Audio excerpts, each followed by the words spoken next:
right, good morning. How are all of you doing today? Good, I hope. I just want to real quick give like a hand for all the people that came out and helped us with VBS. That's why last week we had a really successful VBS. We served like right around 100 kids, I believe, and we were able to raise over $1,000 for a mission in Ecuador, helping Alliance Academy, which is a school that is teaching about God and about other things just to international students and children in Ecuador. And it's a really cool thing that we were able to do that. And I just wanted to be able to kind of share that with you guys, those of you that weren't here this week. It was awesome. I thought it was a great time. You'll notice the stage doesn't look like VBS anymore, and that's also pretty awesome because there was a lot of stuff in the way. But now it's all out of here, and we're good to go. We're ready to do some more things. You may also know that at the beginning of this month, we took about 17 students and 4 adult leaders to camp, and we wouldn't have been able to do that without your generous support. We were able to raise enough funds that we didn't really have to have the kids pay very much to go to camp, and so I really appreciate that. It makes my job a lot easier to not have to go to parents and track them down for dollars. Instead, I can just track you guys down when we do fundraisers. I'd much rather do that. But one of the things that I wanted to share with you guys is that while we were at camp, the whole topic of the week was about being a follower and what it meant to follow somebody and what it meant to be a follower and what it meant that you were, like who you follow, like we kind of saw in the intro video. Who you follow, it determines the things that you do. All of us might like to say, oh no, I'm not a follower, I'm a leader, but I'm going to bet that that's not true for almost all of us in here. We all follow something. Even those that lead, we follow the lead of other leaders that we like. Most of us are not trailblazers. We don't start our own brand new things and go off. We all kind of have something that we do. How many of you in the room use social media? Just raise your hand. Should be almost all of you, unless you live under a rock or you just don't know what a computer is. I could understand that. But a lot of us use social media. There's a lot of apps out there, a lot of different programs, websites that we use, Facebook, Instagram, Twitter, Snapchat. And how many of you have followers on those social media platforms? Some of you do? How many have like a couple, right? Most of us only have a few, the people we know. How many of you follow people on social media? And how many followers do you think that they have? Hundreds, probably, thousands, millions in some cases. How many of us would prefer to use social media to talk to each other instead of like actually meeting? There's a few of us. I know there are some out here that you're like, man, yeah. If I could do social media church, that would be the best. Good news, you can. I'm just kidding. You could follow us on social media. We use social media to try to communicate stuff, and based off of our followers, I know that not all of you follow us. So it's at CCLG_official on Instagram. I'm just kidding. We also use YouTube and other platforms to try to get our message out there because we want to share what we believe is what God has put here for us to share from Christian Church Lemon Grove.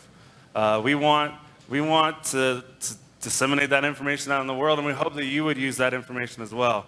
How many of you could imagine what it would be like if Jesus came today instead of back when he did, and in the age of social media, and if he was able to use those platforms? Do you guys think that he'd have a lot of followers? Probably. But would his message be the same? That's the kind of stuff. That's what we talked about at camp. We were like, what is it that is different about now that we can use today that Jesus didn't have back when he was alive? Jesus, when he was alive, he had 12 followers at first. How many of you have at least 12 followers on social media? Some of us, right? And that might be it, right? Jesus eventually got, crowds of people to follow him, but even then, even by today's social media statistics and what people have, his crowds of followers, that's nothing. His message was barely sent out from that place in the world. It wasn't until later that his message was sent around the world, and it wasn't until hundreds of years later that it was just kept growing and growing in popularity. Do you guys know who some of the most popular internet personalities are? Has any of you ever seen who they are? I have a picture. Anyone know who this is? Ryan's Toy Review? It's a weird picture. That's my bad. I picked a bad picture. Ryan is a YouTube personality. He's 7 years old. How many of you know a 7-year-old? How many of you know a 7-year-old worth $22 million? That's what this kid is worth because of things he does on YouTube. All he does is open toys and talk about toys. That's it. Millions of people watch his show. Millions. He makes $22 million. Last year, he made the most money of anyone on YouTube at 7. His parents are smart. I wish I was that smart. I wish that I had thought about this before his parents did, because you know what? I can't compete with that. Although I think my kid might be interesting to watch open toys too. Maybe we'll try it, I think. How about this? There's another group. Who's ever heard of Dude Perfect? You might have seen them on Good Morning America or the Today Show or things like that. It's a group of 5 guys. They made $20 million last year on YouTube only. They do a lot of sports-related stuff. This is a picture of them, I forget where they are, but they threw frisbees from atop a bridge up high and down into a valley and tried to hit the frisbees into trash cans, and they did it. And they got a whole bunch of views, and they made $20 million. I was like, man, when I was in high school, me and my friends did a lot of stupid stuff, and we filmed it too, and I didn't make any money. But, these guys, that's what they're doing. They're living that life, I guess. Another one, this is David Dobrik. He made over $15 million last year. He has 1.4 million followers on YouTube. And all he does is make 4-minute-long videos full of nonsense. That's it. His videos don't make any sense whatsoever. They don't follow a story. They're just like his life for the last couple of days. And now that he's a YouTube person, his life is insane. It's all parties and crazy things, and kids just watch it. He is nominated and has won in the past Nickelodeon's Kids' Choice Award. And I'll tell you, I've watched some of his videos. They're not for kids. But people watch this stuff. They subscribe to him. This is what they do. Do you guys know how many people in the world claim to follow Jesus? Anyone have an I guess? No? Sorry, I skipped, didn't I? Let's go back that one. There we go.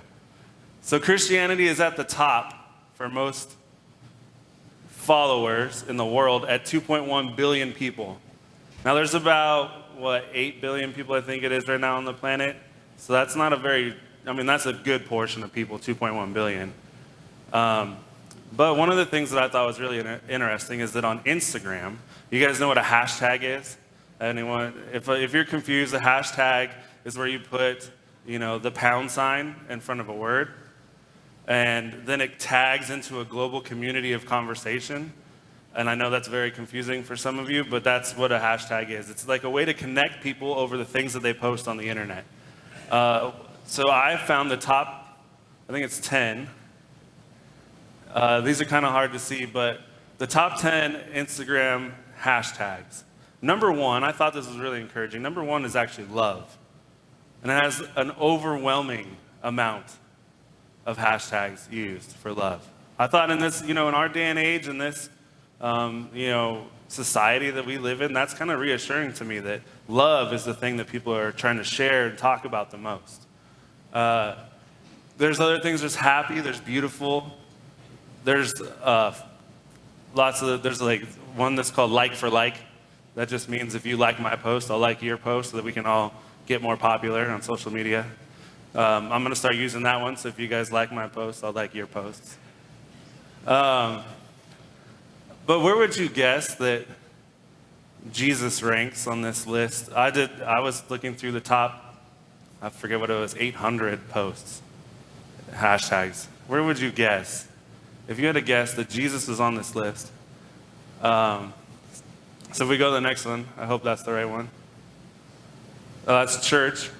See that at number 100 or 721?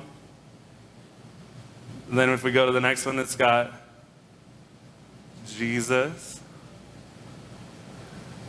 You guys can see Jesus there at number 765 of the top posts on the internet.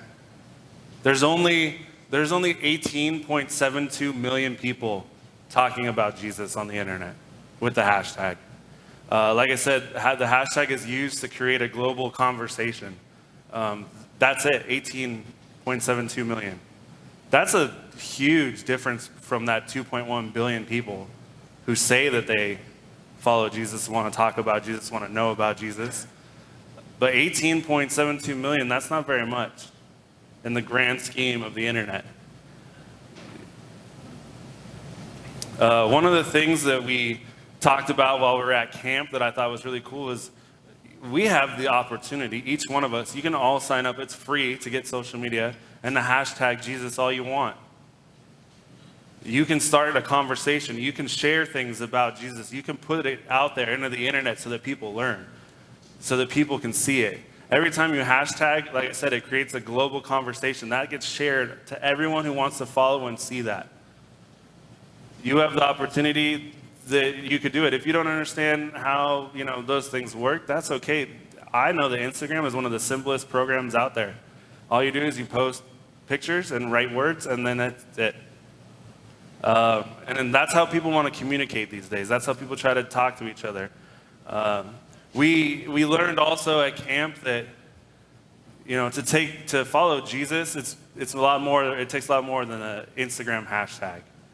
It takes a different kind of life. It takes a different kind of example of what you're doing. It takes sacrifice. It takes you to. You have to be willing to kind of give up the things that you might be about in your selfish ways. That's a lot of the other hashtags that are in front of Jesus. They're all selfish ambitions and desires and things like, tons of them are like for like, follow me, follower, follow this Instagram account, help me get likes, it's all that kind of stuff. I'm going to actually have, at this point, one of our students come and share a little bit about camp. She's up in the booth, which I think is actually awesome. If many of you know Delaney, she is Tim and Lynn's daughter. And if you guys don't, that's them back there. See them? There they are. All right. And so I want to brag about Delaney for a second while she's running down here. Delaney is a fantastic student that I work with. A lot of times I use Delaney to get my ideas figured out. Delaney, come over here. Thanks. Don't wander off in the back. All right. Delaney's going to share a little bit about camp and what it meant to her. You want to grab that microphone, Delaney, so that people can hear you. But I think it's cool. Delaney, I challenged the kids to kind of get more involved in church, and Delaney did it full throttle. Delaney, just real quick, I know this wasn't part of what I was supposed to ask you. How many of the different ministry opportunities are you serving in right now since I asked you guys to start? One. One? You're not doing the nursery anymore? Yeah, I am, but I was kind of already doing that. Oh, okay, gotcha. So you quit one? Two. Two-ish. So I challenged the kids to fill in different spots, and Delaney jumped into too many, is what you just said, right? Is that what you felt like? No. No? Whatever. Delaney, come stand over here because there's a video camera and it's going to be weird if you're not on it. You're going to stand like right here. Thanks. All right, so Delaney's going to share a little bit about camp. First, I'm going to just have you talk about what it was like this year. And then I want you to talk a little bit about what you learned, and then I'll ask you those questions. Does that make sense? Yeah. Okay, and talking to the microphone. This year, well, a lot of the stuff that we learned this year was what Chris was just talking about. He kind of stole the hashtag. I'm sorry.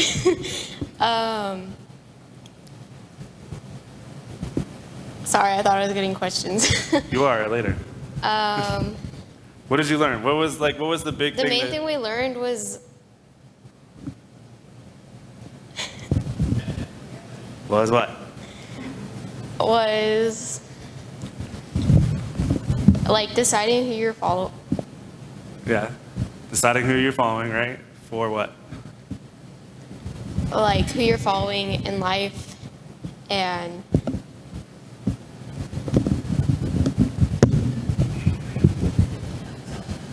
You're doing awesome. I believe in you. You can keep going. What else? Following who? What does it do for your life? Who did you choose to follow from camp or continue to follow? God. Yeah. And why was that? Like, what about camp and what we talked about at camp kind of made you choose that?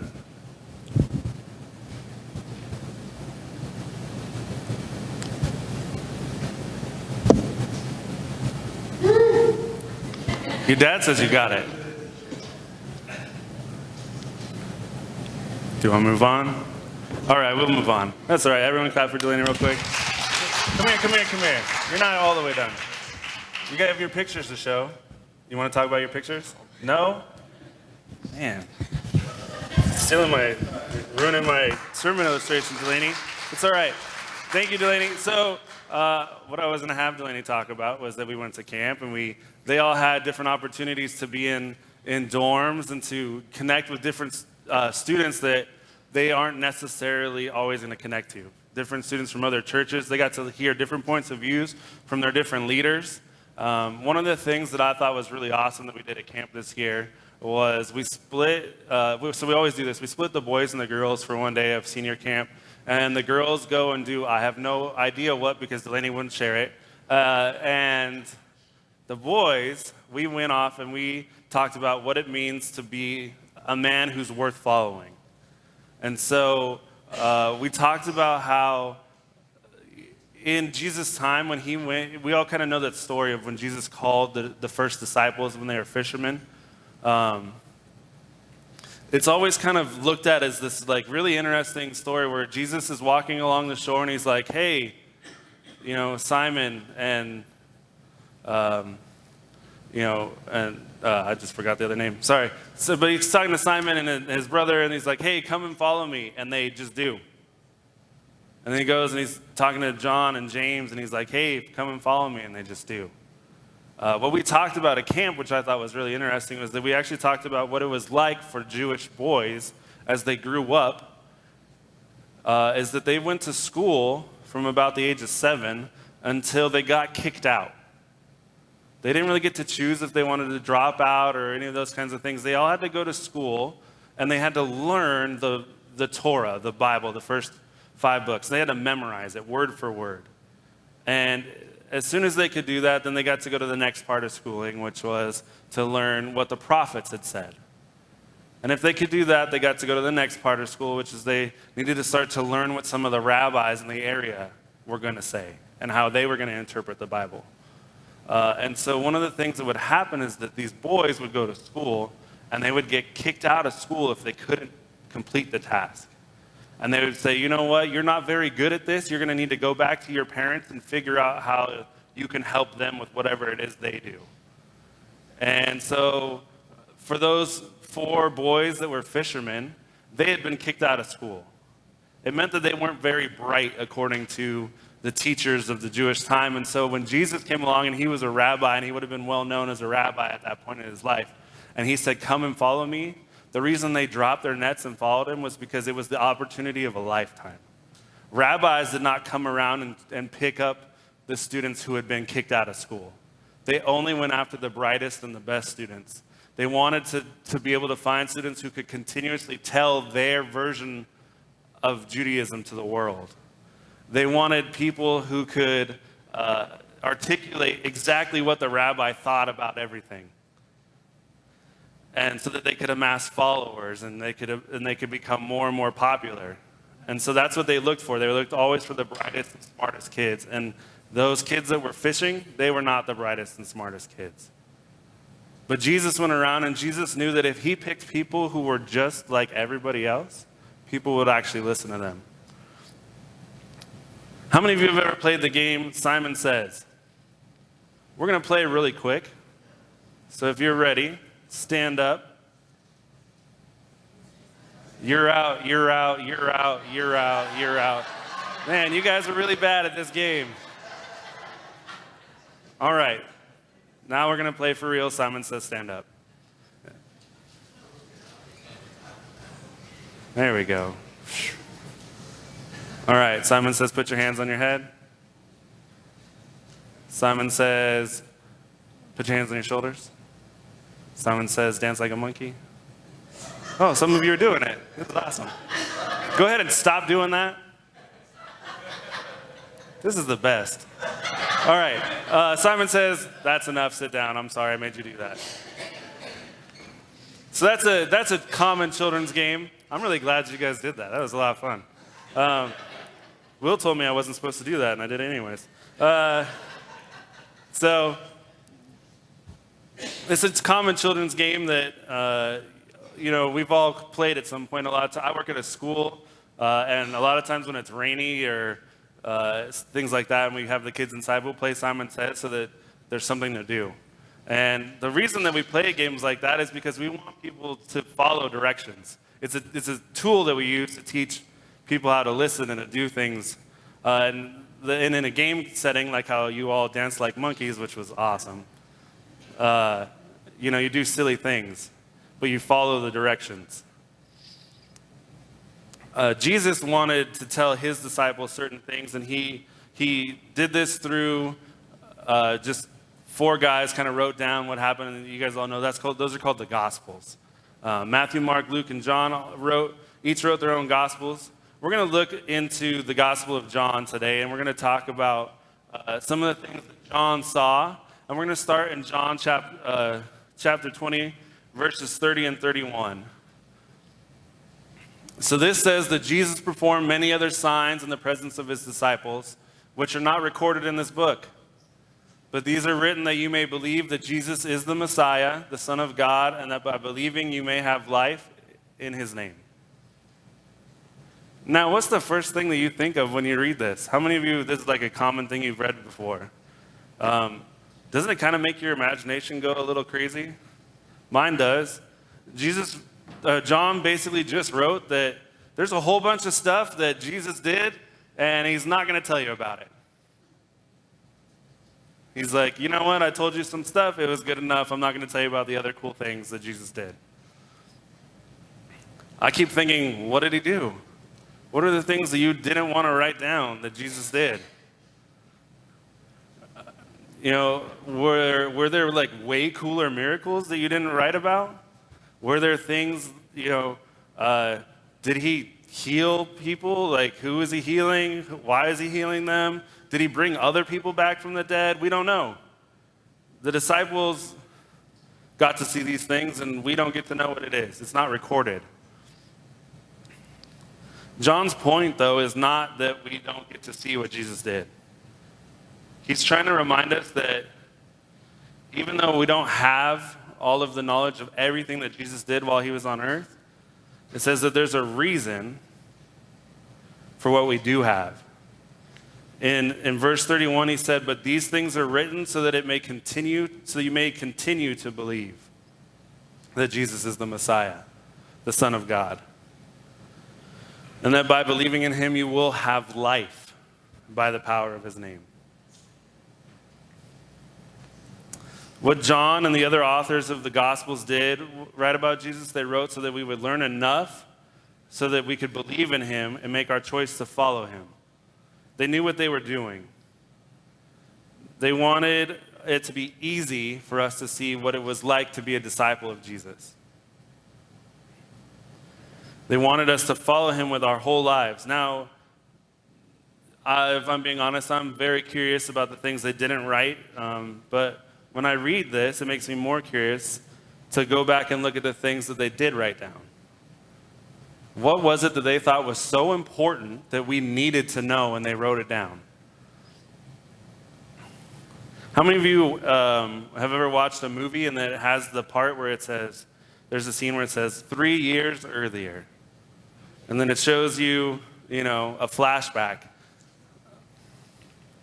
Sometimes the rest of the movie goes to the flashback, and then brings you back up to speed throughout the rest of the movie. Sometimes it does a flashback, and then it tells you a little thing, and then it jumps right back to where it was. There's today we kind of, when we're going to look through this, there's a lot of things where maybe we're going to look at some of these flashbacks into Jesus' life. Like I said, John kind of wrote that at the end. He kind of wrote, these are all the other things. These are all the other things that Jesus did. I didn't write them down, but I want you to believe. We're gonna get started. We're gonna look at one of these things that I think is very important, and we're gonna look in the book of Matthew, in chapter 28. This is at the end. It's a flash forward, I guess. This is one of the last things Jesus said. It's a well-known. Matthew 28, 18 through 20. It says, and then Jesus came to them and said, all authority in heaven and on earth has been given to me. Therefore go and make disciples of all the nations, baptizing them in the name of the Father and the Son and the Holy Spirit, and teaching them to obey everything that I have commanded you. And surely I am with you always to the very end of the age. Jesus starts by reminding us that he's in charge. He reminds us that God has given him the authority over everything. And since he's in charge and the disciples who are his followers are under his authority, he gives them a command that they have to do. So the command is go and make disciples of all the nations. Baptize them in the name of the Father, the Son, and the Holy Spirit. And then he wants them to teach these new disciples to obey all the things, all the commandments that Jesus had given to his disciples. This is some big stuff, right? If there's anything that we're ever supposed to kind of look back and see, what does Jesus want me to do in my life? What is it that I'm supposed to do to be a follower of Jesus? I think this is pretty clear. This isn't just a job that he's given to missionaries or pastors. This is a job that he's given to everybody. He doesn't want, just like the kids to do it. He doesn't want just the deacons to do it. He doesn't want just the elders to do it. He wants everyone who's in this room to do these things. I want to explain some of the key principles that Jesus talks about when he's saying these things. First, he said, go. For some people, this might actually mean moving around the world. It might mean going outside. It might mean being willing to walk across the street. It might mean calling someone or talking to someone over social media. In Deuteronomy 6, 4 and 7, it says something.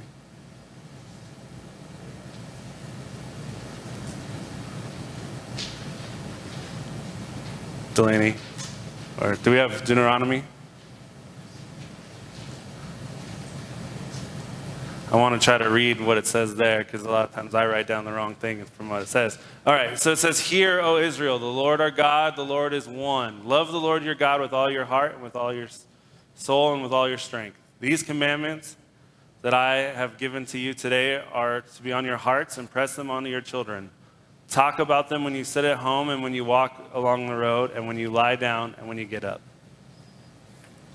In this passage, Moses is giving instructions to all of God's people. He's basically telling them that everywhere they go, whatever the context, whether it be a normal thing that they're just doing, talk about God. Bring him up. In other words, following God isn't limited to special days. You don't have to only talk about God on Sundays. It's okay. There's 6 other days in the week. You may talk about God every single day. You don't have to, attend our weekly Rooted class in order to talk about God. You don't have to go to a Bible study to talk about God. You don't have to be at church. You can be at your house. You can be at work. You can go wherever you want, and you should talk about God. Go means to go somewhere and to obey Jesus, and making sure that people in our everyday lives know about Jesus because of how we live and how we interact. It should be normal for people to say, oh yeah, I know him, he talks about God. It shouldn't be a weird thing. You don't necessarily have to go to some distant land. It could be your living room. It could be people in your own family. Could be your coworkers. Could be your neighbor next door. You might need to go find someone at work and that you know is kind of having a rough time and just say, hey, can I pray for you? And that might be enough to get the conversation started. It might mean being on social media and making sure that your comments reflect what you say you follow. And it might mean that when you post about Jesus, that it's just a normal thing that you do. But it means that everyone has to go do this. We can't, it doesn't work when you rely just on one person. We talked about that before in our sermon on community. We have to do things together. We also have to make disciples. Now, I know that's a scary thing for a lot of people because a lot of people haven't been discipled themselves. But you know what? Jesus gave a pretty clear example of what it was like to disciple people. He hung out with them, he talked to them, and he ate with them. And that's pretty much it. There's not a lot more to it. It could mean that you start a Bible study. It could mean that you just invite people over to your house for dinner. It could mean that you just make sure you bring it up when you're in discussions, that you bring Jesus up as part of what you're talking about. You don't have to be the leader of a small group or a Sunday school teacher or a pastor to do these things. Each one of you is capable. Every one of you has an example in your life where Jesus has done something for you, and you can just share that with people. One of the other ones that he says is he wants people to baptize. Now, that's a little bit different, right? We've had a string of really great baptisms here lately, and I would have just hoped to see more. I hope that as a church we can continue to do that. I hope that you're going out and spreading the word so much to people that don't know about God that they're coming here and wanting to get baptized.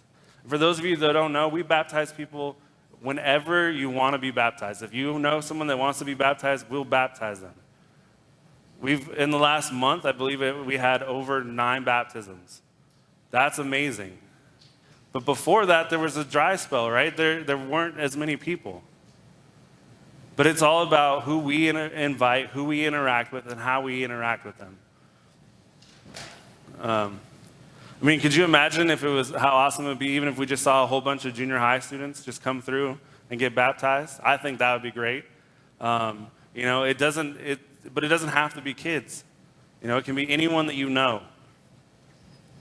The last thing is that we have to teach. It's really important that when you become a follower of Jesus, that you learn how to talk about Jesus so that other people can understand. A lot of people get scared off from Jesus because we use these big fancy church words like salvation or atonement for sin or things like that. But it's simple. You can just talk about Jesus and how he loves you. Remember we said what was the number one hashtag on Instagram? Love. It's easy to talk about love. Everyone's doing it right now on Instagram.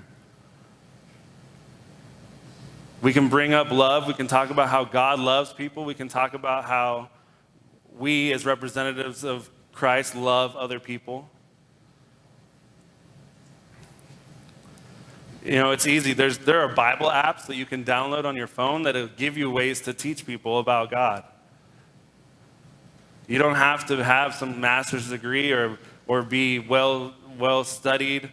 You don't have to feel like, well, as soon as I finish reading the whole Bible, then I can start talking about it. You can start talking about it now. You can figure it out. It's not hard. One of the best things that I think that we can do as church members is we can meet in small groups to talk about God and to teach other people. It gives you the opportunity to do that. It gives you the opportunity to just kind of be willing to, or being heard. It's easier to talk in a group of your friends than it is in front of the whole, in front of everybody. One of the things that I think it's very important, though, when we look at what Jesus said in his commandment, right? He said to go, he said to baptize, he said to teach. And he says, but don't worry, I'm going to be with you always until the very ends of the age.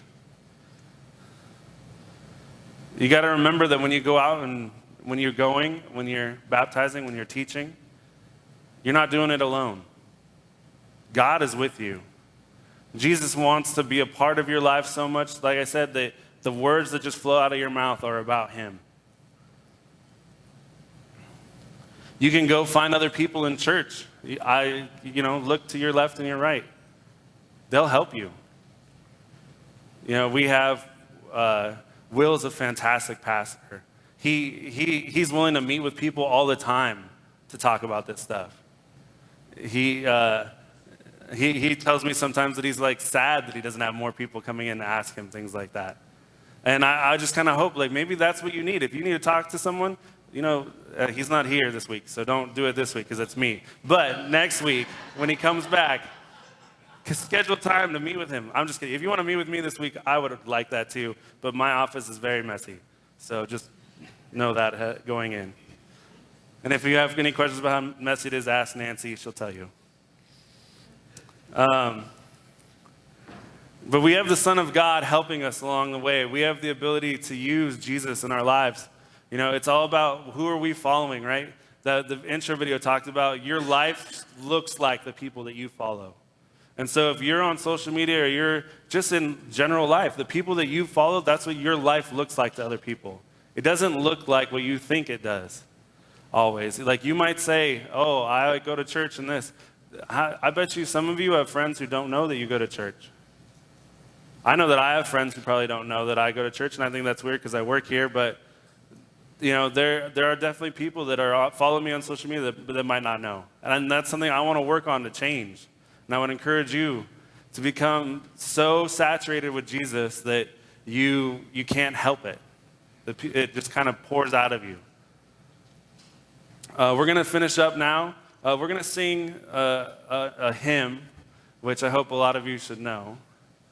And while we're singing it, I just would encourage you, if you are interested in learning more about following Jesus or what it means to follow Jesus, come and pray with me. I'll be up front. Elders will be available up front. There's prayer areas on the sides that people will be at to pray with you. We just want to encourage you as a church that you can be a part of this movement of following Jesus. You can be a part of the global conversation. It doesn't take a lot. So I'm going to pray as we close. And like I said, we're going to sing this hymn. And we're going to just, we have a time to pray. And then afterwards, I'll bring it back up and we'll talk some more. All right. Heavenly Father.